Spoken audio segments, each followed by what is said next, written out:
বর্ষায় দেখো এইসব রাস্তাগুলোর কি অবস্থা হয়েছে, যা তা অবস্থা হয়ে গেছে। ভাড়াটা নিয়ে চলে যাই ভাই, টিফিন খরচাটা তো উঠবে।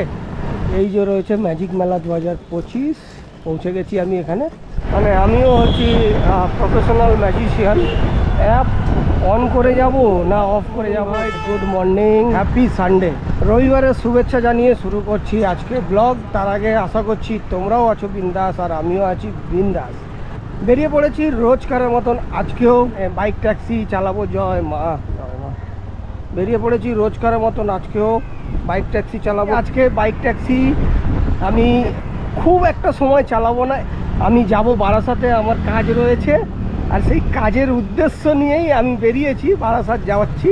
তো যেতে যেতে এখান থেকে জাস্ট টিফিন করলাম, করে আমি উবের অন করলাম। উবের অন করতে আমি একটা ভাড়া পেয়ে গেছি নিউ টাউনের, 195 টাকা দেখিয়েছে। 1.2 কিলোমিটারে রয়েছে আমার পিক আপ পয়েন্ট।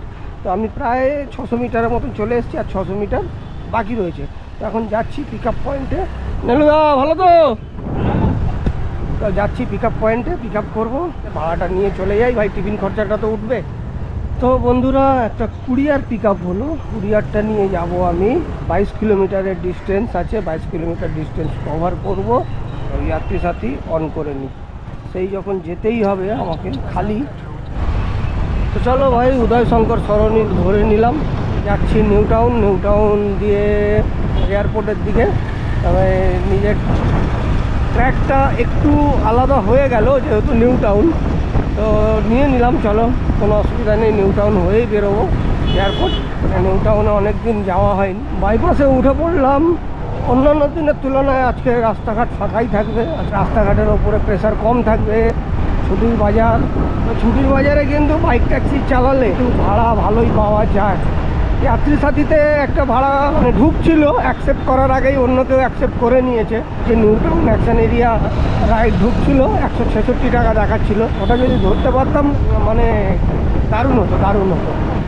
প্রায় 300 টাকার ওপরে ইনকাম হয়ে যেত আমার। তো হলো না, কপাল, অন্য কেউ অ্যাকসেপ্ট করে নিয়েছে। তারপর থেকে যাত্রী সাথী কিন্তু আর বাজছে না। আমি মোবাইল খুলে পকেটে রেখে নিয়েছি, কারণ মোবাইল এখানে রাখলে প্রচণ্ড গরম হয়। রোদ্দুরের এটা পড়ছে তো স্ক্রিনের ওপরে। তো চলো, দেখতে দেখতে ভাই রুবির কাছে চলে এসেছি।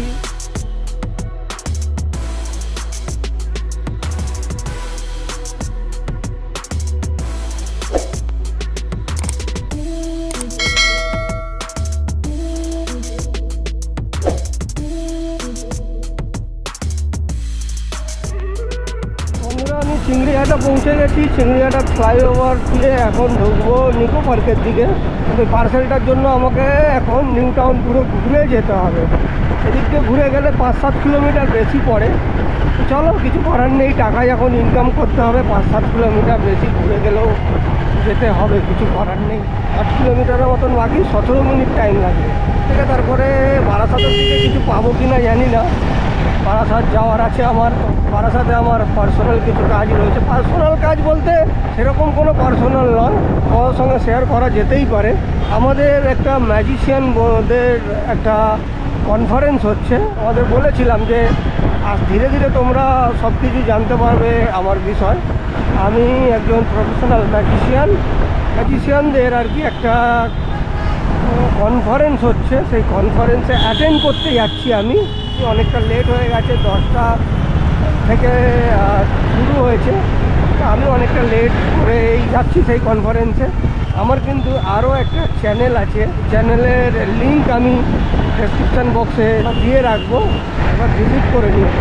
যদি ওই চ্যানেলটা ভালো লাগে তাহলে ওই চ্যানেলটাকে সাবস্ক্রাইব করে দিও, ওই চ্যানেলটাকেও একটু সাপোর্ট করো। ওখানে খালি তোমরা ম্যাজিকই পাবে। আমি যে প্রোগ্রামগুলো করি, যে পারফরমেন্সগুলো করি, সেগুলোই ওখানে। তাই ঝিলটা দারুণ লাগছে, দারুণ। নিউ টাউনের এই দিকটা না বেশ ভালো লাগে, ফাঁকা ফাঁকা থাকে, বেশ ভালো লাগে। পুরো শীতল বাতাস বইছে এখান থেকে। এই দিকটায় রোদ্দুর আছে, গরম লাগছে, কিন্তু তাও এখানে দাঁড়ালে না, পরিশ্রম করে আসলে যে ঠান্ডা বাতাস দরকার সেইটা এখানে বইছে, ঘুম পেয়ে যাবে। দারুণ লাগছে, দারুণ। মাঝখান থেকেও আবার একটা রাস্তা চলে গেছে। এই রাস্তাটা এখনও তৈরি হচ্ছে। এইটা অ্যাকচুয়ালি ভেড়ি আর কি, মাছ চাষের জন্য। এখান থেকে নিয়ে নিতে হবে বাঁদিক, ইকো পার্ক সোজা। এয়ারপোর্টও সোজা। এইটা দিয়েও অ্যাকোয়াটিকা যাওয়া যায়। তো মোটামুটি লোকেশানে চলেই এসছি।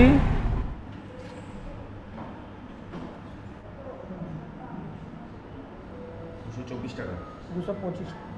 এবারে সোজা বারাসাতের দিকে যাব। তবে বলছি স্যার এয়ারপোর্টের দিকে যাব কোন দিকে? এয়ারপোর্ট আচ্ছা, থ্যাংক ইউ। এই রাস্তায় আমি এর আগেও এসেছি, তখন এই সার্ভিস রোডটা খালি চালু ছিল, এইসব রাস্তার কাজ হচ্ছিল, রাস্তা খোঁড়া ছিল, একদম উলট পালট ছিল, যা তা অবস্থা ছিল। অনেকদিন পর আসলাম। এদিকে আকাশ দেখো কালো করে এসছে, জানি না কি হবে, বৃষ্টি হবে কি না।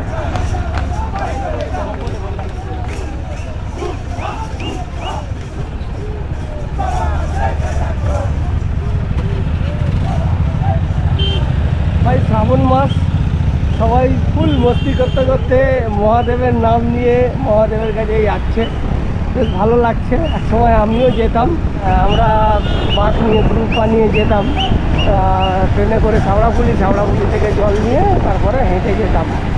তো এক বছর গাড়িতে করেও গেছি এরকমভাবে শেওড়াফুলি, ফ্যামিলি নিয়ে পুরো গাড়ি নিয়ে শেওড়াফুলি থেকে আমরা বাস নিয়ে হেঁটে গেছি, আর বাকি গাড়ি আমাদের সঙ্গে সঙ্গে নিজের মতন গেছে ওরা দূরে তারকেশ্বর মন্দিরে পুজো দেওয়ার পর আবার গাড়িতে করে ফিরেছি। মজা হতো, বেশ ভালো লাগতো এই সময়টা, মজা করার সময়। তবে এখন আমি যেতে পারি না, আমার পা ভেঙে গেছিলো, পা ভেঙে যাওয়ার পর থেকে আর হাঁটতে পারি না, হাঁটার খুব সমস্যা হয়ে যায়। এই হলো ব্যাপার। কৈখালি জ্যাম দেখো, এখান থেকেই দেখা যাচ্ছে কৈখালিতে ভালোই জ্যাম আছে। আর ওই দিকটা মনে হয় বৃষ্টি পড়ছে, আকাশের অবস্থা দেখো পুরো কালো মেঘে ছেয়ে রয়েছে। আর এইদিকে ওয়েদার পুরো কিন্তু একদম ঠান্ডা ওয়েদার হয়ে গেছে। জ্যামটা পার করি, তারপরে আবার তোমাদের সঙ্গে কথা হবে। বর্ষায় দেখো এইসব রাস্তাগুলোর কী অবস্থা হয়েছে, যা তা অবস্থা হয়ে গেছে। আর এইরকম হয়ে আছে বলেই একটু জ্যাম জট, নাহলে এমনি রাস্তাঘাট ফাঁকাই। আমার মনে হয় এক জায়গায় দাঁড়িয়ে রেনকোটটা পরে নিলেই হয়। আর ওইদিকে যত যাচ্ছি বৃষ্টির সম্ভাবনা অনেক বেশি।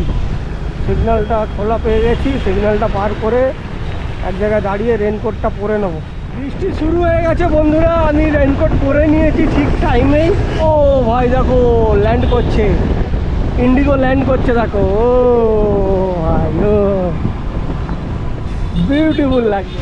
সামনেই রয়েছে দোলতলা আর বারাসাত। এখান থেকে বেশি দূর নয়, অল্প হবে, কত 5 কিলোমিটার কি 6 কিলোমিটার হবে যাওয়া রয়েছে। বোর্ডে দেখো বারাসাত 6 কিলোমিটার, আমি বললাম না বারাসাত 6 কিলোমিটার, মধ্যমগ্রাম 2 কিলোমিটার। বন্ধুরা এই যে মধ্যমগ্রাম চৌমাথা পার করছি, এই যে এটাই হচ্ছে মধ্যমগ্রাম চৌমাথা, এটা পার করে ফেললাম। তার মানে আর বারাসাত 4 কিলোমিটার বাকি। বন্ধুরা এই হলো ডাকবাংলো মোড়, কৃষ্ণনগর সোজা, বনগাঁ ডান দিকে, আমিও ডান দিকে নেব বনগাঁ দিকের রাস্তাটায়। তো চলো মোটামুটি বারাসাত পৌঁছেই গেলাম। আর এখন ঘড়িতে টাইম কী হয়েছে দেখি, ঘড়িতে টাইম হচ্ছে 1:06। 10টা থেকে 1টা, 10টায় পৌঁছানোর কথা, সেখানে 1টায় পৌঁছালাম। ঠিক আছে চলো, নিজের কাজ নিজের মতন করেই করা ভালো। তো পৌঁছে গেলাম বারাসাতে। এবার এখানেই রয়েছে আমাদের কনফারেন্স, হ্যাঁ এখান থেকে ঢুকে যাবো অঞ্জলি জুয়েলার্স। এই ভিডিওটা এখানেই শেষ করলাম, আবারও দেখা হবে তোমাদের সাথে অন্য কোনো ভিডিওতে। ততক্ষণ তোমরা ভালো থেকো, সুস্থ থেকো এবং অন্যকেও ভালো রেখো। তো আজকের মতো সবাইকে এই বারাসাত থেকে টাটা বাই বাই জানিয়ে ভিডিওটা এখানেই শেষ করলাম।